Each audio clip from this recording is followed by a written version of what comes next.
అందరికీ నమస్కారం. గ్రామీణ వాతావరణంలో నిరక్షరాస్యులు ఉన్న కుటుంబంలో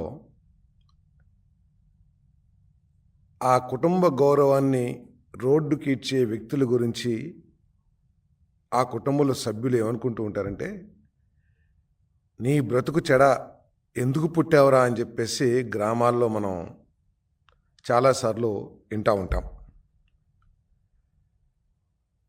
ఈరోజు రాజశేఖర రెడ్డి గారి కుటుంబ గౌరవాన్ని కూడా రోడ్డు మీదకి ఇచ్చి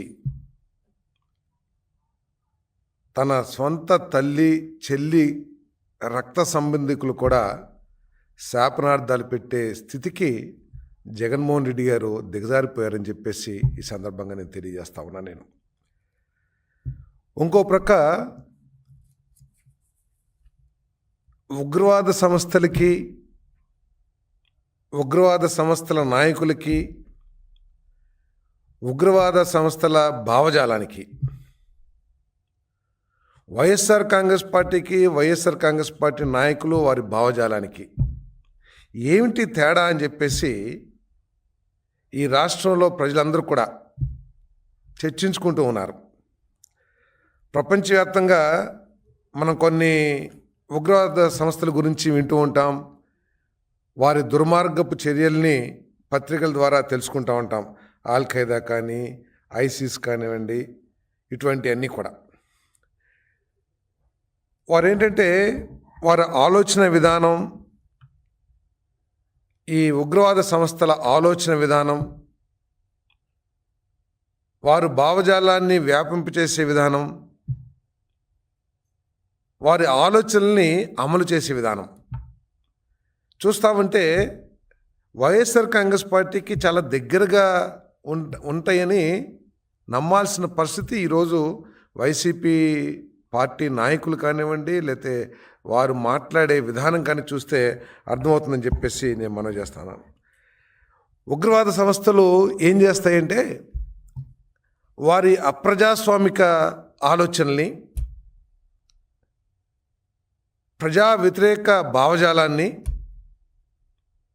వారు నమ్మిన సిద్ధాంతాలని, అవి ఎంత నష్టం చేస్తాయో సమాజానికి అవేమీ పట్టుకోకుండా వారు నమ్మిన సిద్ధాంతాలని ఎస్టాబ్లిష్ చేయడం కోసం ప్రజల్లో భయాందోళనని సృష్టించడానికి ప్రయత్నం చేస్తారు.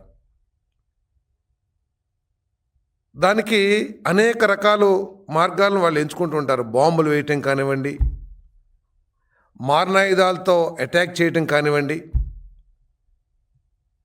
ఎందుకంటే ఇటువంటి వైలెన్స్,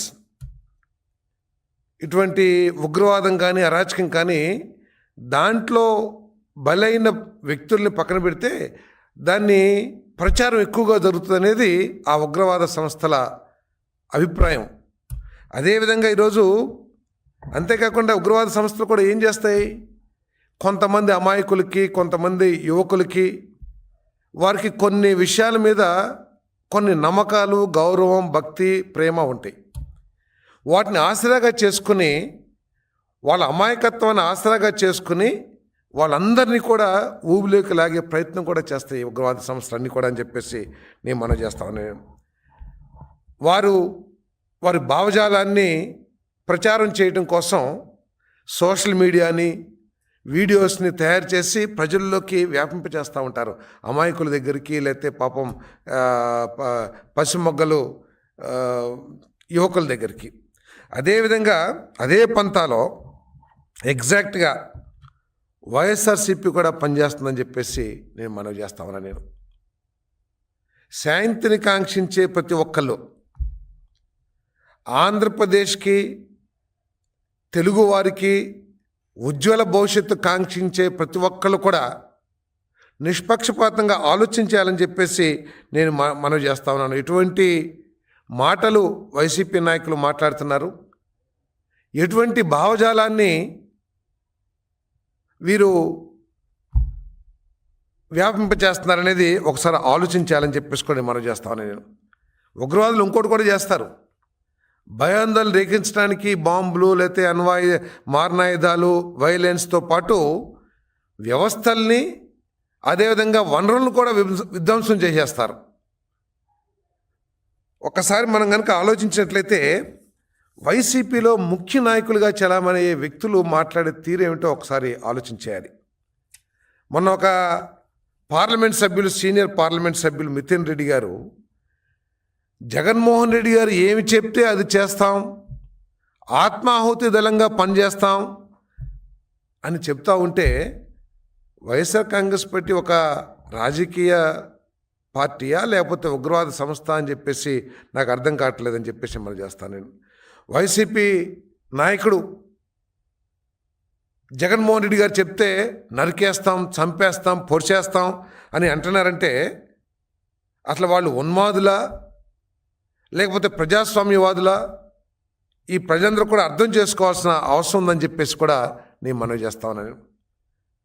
వైఎస్ఆర్ కాంగ్రెస్ పార్టీ విధానంగా ఒకసారి ఆలోచన చేస్తే తమ స్వార్థం కోసం తన బాబాయి మరణాన్ని, తన తండ్రి మరణాన్ని కూడా ఒక ఆయుధంగా వినియోగించుకుందంటే ఎంత దిగజారి రాజకీయాలు చేసిందో ఒకసారి అందరూ కూడా అర్థం చేసుకోవాలని చెప్పేసి కూడా నేను మనవి చేస్తా ఉన్నాను. అందుకే నరుకుతాం, చంపుతాం, విధ్వంసం చేస్తాం అని చెప్తున్న పార్టీని గొడ్డల పార్టీ అని చెప్పేసి మేము అంటున్నామంటే వారి భాష కానివ్వండి అవన్నీ కూడా దాని మూలంగానే అంటున్నామని చెప్పేసి మీకు మనవి చేస్తా ఉన్నాను. వైసీపీ పార్టీ అసలు ఉగ్రవాదులు కూడా ఈ విధంగా మాట్లాడరేమో, అంతకంటే కూడా ఘోరంగా మాట్లాడుతామన్నారు. రాష్ట్రాన్ని తమ స్వార్థం కోసం రాష్ట్రాన్ని వినాశనం చేస్తానికి కూడా ఆలోచిస్తలేదంటే ఒకసారి ప్రజలందరూ కూడా అర్థం చేసుకోవాలని చెప్పేసి ఎటువంటి ఉన్మాదంతో, అంటే కేవలం అధికారం సాధించాలనే కాంక్షతోనే ఈ విధంగా మాట్లాడతారనే విషయాన్ని మనందరం కూడా అర్థం చేసుకోవాలి. ఆత్మాహుతి దళం అనేది మనం కాశ్మీర్లో విధ్వంసాన్ని సృష్టించినప్పుడు అక్కడ చనిపోయిన వ్యక్తుల్ని, ఉగ్రవాదుల్ని కోట్ చేస్తూ ఆత్మాహుతి దళం అంటాం. కానీ ఇక్కడ ఆత్మాహుతి దళం అని చెప్పేసి జగన్మోహన్ రెడ్డి ఏది చెప్తే అది చేస్తామన్నారంటే అసలు వీళ్ళు ప్రజాస్వామ్యంలో ఉన్నారా లేకపోతే ఎక్కడున్నారని చెప్పేసి ఆలోచన చేస్తున్నాను నేను. ప్రజలందరూ కూడా ఆలోచించాలి. మనం భారతదేశ చరిత్ర తీసుకుంటే స్వాతంత్ర సమయం నుంచి కూడా రాజకీయ పార్టీలో కూడా ప్రజాస్వామ్యం అగ్రనాయకత్వం ఒక ఆలోచన చేస్తే ఆ ఆలోచనలో తప్పుంటే గొప్ప నాయకులందరూ కూడా దాన్ని వ్యతిరేకించటమో, విభేదించటమో లేదా చర్చించటమో చేశారు తప్పితే మా నాయకుడు ఏది చెప్తే అది మేము గుడ్డిగా ఫాలో అవుతామని చెప్పేసి భారతదేశ రాజకీయ చరిత్రలో లేదని చెప్పేసి మనం చేస్తాను. దాంట్లో భాగంగానే అనేక మంది ఆనాటి ప్రజాస్వామ్యంలో గాంధీ గారి ఆలోచనలు వ్యతిరేకించిన వాళ్ళు ఉన్నారు, నెహ్రూ గారి ఆలోచనలు వ్యతిరేకించిన వాళ్ళు ఉన్నారు, సుభాష్ చంద్రబోస్ లాంటి నాయకులు అదే పంథాలో ఉన్న విషయాన్ని మనకు తెలుసు. ఈరోజు అదేమీ లేకోకుండా జగన్మోహన్ రెడ్డి గారు ఏది చెప్తే అది చేస్తామంటే రపరప ఈ భాషలకు అసలు ప్రజాస్వామ్యంలో అవకాశం ఉంటుందా అని చెప్పేసి నేను ప్రశ్నిస్తా ఉన్నా. నేను కేవలం తమ స్వార్థం కోసం ఈ నాయకులేమో తాము సంపాదించుకోవటం కోసం, ఆస్తులు కూడబెట్టుకోవటం కోసం జగన్మోహన్ రెడ్డి ఏది చెప్తే అది చేస్తానంటారని చెప్పేసి నేను మనవి చేస్తా ఉన్నా. నేను మరి ఈరోజు ఉగ్రవాద పార్టీ అంటున్నామంటే వారు వాడుతున్న భాష కానివ్వండి, వారు వ్యాపింప చేస్తున్న భావజాలాన్ని బట్టే మేము అంటున్నాం. ఒక్కసారి మీరు చూసినట్లయితే తోట చంద్రయ్య గారు ఒక బలహీన వర్గ నాయకుడు. ఇతనేమన్నా సమాజానికి నష్టం కలిగించాడా? ఇతనేమన్నా గ్రామానికి నష్టం చేశాడా? లేకపోతే ఏదన్నా డ్రగ్స్ అటువంటి ఏమన్నా వ్యాపారం చేశాడా? కేవలం అతను ఒక రాజకీయ పార్టీకి నమ్మిన వ్యక్తి, నమ్మిన కార్యకర్త. ఆ కార్యకర్తని తమ భావజాలం వైపు తిప్పుకోవటానికి నడి రోడ్డు మీద ఎవరైనా ఈ విధంగా హత్య చేస్తారని చెప్పేసి అడుగుతామన్నా నేను. అదేవిధంగా మనం చూసాం, ఇంకా మన పశుముక్కలారని పశోడు మన అమర్నాథ్ గౌడ్ రేపల్లిలో తన చెల్లెల్ని అవమానించారనే ఉద్దేశంతో మాట్లాడితే ఏ విధంగా కాల్చేశారో ఒకసారి ఆలోచించమని చెప్పేసి మనం చేస్తాను. అదేవిధంగా సుధాకర్ అని ఒక దళిత డాక్టరు అతని పిచ్చోడిగా చిత్రీకరించి ఏ విధంగా చంపేశారో కూడా ఒకసారి ఆలోచించాలని చెప్పేసి మనం చేస్తాను. ఈ ప్రజాస్వామ్య వ్యవస్థలో ఎప్పుడూ ఆలోచించని ఒక పార్లమెంట్ సభ్యుడిని తమను విమర్శించాడని చెప్పేసి కిడ్నాప్ లాగా తీసుకువెళ్ళిపోయి ఏ విధంగా హింసించారో, ఆఖరికి ప్రాణం మీదకి ఏ విధంగా తీసుకొచ్చారో, ప్రాణం పోయే పరిస్థితి ఏ విధంగా తీసుకొచ్చారో మనందరికి కూడా తెలుసు అని చెప్పేసి మనం చేస్తాం. అందుకనే ఈ సమాజాన్ని వినాశనం చేస్తాం కోసమే వాళ్ళంతా కూడా పనిచేస్తారని చెప్పేసి నేను మనవి చేస్తాను. వాళ్ళు కేవలం తెలుగుదేశం పార్టీ చేసే కార్యక్రమాలని వ్యతిరేకించడం కోసం వారి ఆలోచన ఏమిటంటే ఈ రాష్ట్రంలోకి ఎటువంటి పెట్టుబడులు రాకూడదు, ఈ రాష్ట్రంలో నిర్దిష్టమైన అభివృద్ధి ఏమీ జరగకూడదు, ఈ రాష్ట్రంలో యువకులకి ఎటువంటి మేలు జరగకూడదు. దానికోసం విధ్వంసం సృష్టిస్తారు. పెట్టుబడిదారులు ఎవరైతే ప్రపంచవ్యాప్తంగా పెట్టుబడిదారులందరూ ఆంధ్రప్రదేశ్ వైపు చూస్తూ ఉంటే వాళ్ళలో ఒక భయాన్ని సృష్టించడానికి ప్రయత్నం చేస్తున్నారు. వారు ఎవరు కూడా ఇక్కడ పెట్టుబడులు పెట్టుకోకుండా మేము వస్తే మిమ్మల్ని అంతా కూడా మీ అంతు చూస్తాము, మీ సంగతి చూస్తాము, మిమ్మల్ని జైల్లో పెడతామని చెప్పేసి మరి మాట్లాడుతున్నారంటే వారు ఏ విధంగా మాట్లాడుతున్నారో వాళ్ళ ఉద్దేశం ఏంటో కూడా ఆలోచించాలని చెప్పేసి మనం చేస్తున్నాం. మనం చూసాం చాలా పార్టీలు ప్రతిపక్షంలో ఉన్నాయి, అధికార పక్షాన్ని వ్యతిరేకించారు, తీవ్రంగా వ్యతిరేకించారు. కానీ ఈ విధంగా ఒక సంక్షేమం మా పార్టీ వస్తే రాబోయే రోజుల్లో ఇప్పుడున్న అధికార పక్షం కంటే ఎక్కువ సంక్షేమం చేస్తాం, లేకపోతే ఎక్కువ అభివృద్ధి చేస్తాం, ఇంకా వాళ్ళకి పెట్టుబడులు ఎక్కువ తీసుకొస్తాం, ఉద్యోగాలకి యువకులకి ఉద్యోగాలు ఇస్తామని మంచి మాటలు లేకపోతే మంచి ఉద్దేశాలు భావజాలను చేస్తారు తప్పితే వీరు కేవలం భయాందోళన సృష్టించి ఒకసారి జగన్మోహన్ రెడ్డి గారు కూడా ప్రతిపక్షంలోకి వచ్చినాక ఆయన వ్యవహరిస్తున్న తీరు కూడా చూస్తే తెనాలి వెళ్ళారు పరామర్శించడానికి. ఎవరిని? గంజాయికి బానిసయి ఆ చుట్టుపక్కల ప్రాంతాల్లో ప్రజల్లో భయాందోళన సృష్టిస్తున్న ఒక యువకుడిని పోలీసులు యాక్షన్ తీసుకుంటే అతన్ని పరామర్శిస్తానికి వెళ్ళొచ్చారు జగన్మోహన్ రెడ్డి గారు.